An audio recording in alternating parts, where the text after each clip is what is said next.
గ్రామ శివారులో పంట చేనుల ధ్వంసమైంది.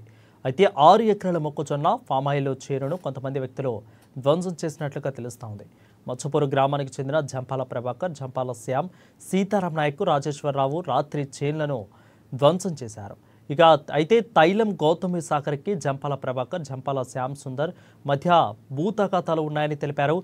తైలం గౌతమ్ సాగర్ వద్ద నుంచి లీజుకు తీసుకుని ఫామ్ ఆయిల్లో పంటలో అంతరా కూడా పంటగా మొక్కజొన్న వేసుకున్నాడని తెలిపారు. అయితే తన 6 ఎకరాలు చేస్తున్న చేనును ధ్వంసం చేశారంటూ బోరున విలిపించారు.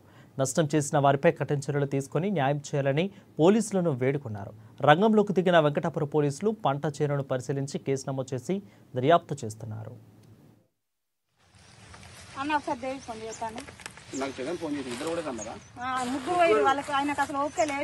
మేము మొలులో రెంటుకుంటున్నాము. ఇక్కడ మన లింగాపూర్ స్టే దగ్గర 12 ఎకరాలు కౌలుకు తీసుకున్నాము. గౌతమ్ అన్నయ్య దగ్గర 6 ఎకరాలు నైట్ 11 గంటలకు మా దగ్గర మచ్చాపూర్ వాళ్ళు వచ్చి రౌడీజం చేసి నా భర్తను బాగా కొట్టి మొక్కజొన్న మొత్తం 2 డోజర్ బండలను ఒక జేసీకి తీసుకొచ్చి మొత్తం నెట్టించి మొత్తం ఆగమగం చేసి నా భర్త కాలు చేతులు కట్టి నేను చంపేస్తామని చెప్పేసి రౌడీజం చేసి బాగా కొట్టి వెళ్ళిపోయారు. పోలీసు వాళ్ళు ఎస్ఐ సార్ వాళ్ళు ఇట్లా అందరూ వచ్చి అప్లికేషన్ ఇస్తే సార్ వాళ్ళు కూడా న్యాయం చేస్తామని చెప్పారు. సీతక్క పేరు చెప్పి మన వాళ్ళ రైట్ హ్యాండ్ ప్రభాకర్ అనే వ్యక్తి అతను మమ్మల్ని సీతక్క చెప్పింది, అక్కనే పంపించిందని అక్క పేరు ముందు పెట్టుకుని అందరూ మమ్మల్ని ఇక్కడ టార్గెట్ చేసి నా భర్తను చంపాలని చూసిర్రు. దయచేసి అక్క కూడా ఆలోచించి మాకు న్యాయం చేయాలి. అక్క పేరు పెట్టుకుని వాడుకుంటున్నారు కాబట్టి కంపల్సరీ మాకు న్యాయం చేయాలి. లేకపోతే మాత్రం నా పిల్లలు నేను అందరం ఆత్మహత్య తెచ్చుకొని ఇక్కడనే చనిపోతాము. దయచేసి నాకు మాత్రం న్యాయం చేయగలరు.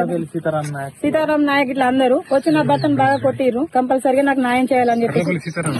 నాది రంగాపురం గ్రామం, గోంద్రపేట మండలం. మా సడ్డుకూడు, పెద్ద సడ్డకూడు, ములుగు. మా చిన్న సడ్డకూడు ఏమో రామ్ సింగ్ తండా. మీ ముగ్గురం కలిసి ఈ గౌతమ్ దగ్గర మేము కౌలు తీసుకున్నాం. 12 ఎకరాలు కౌలు చేసుకుని మొక్కజొన్న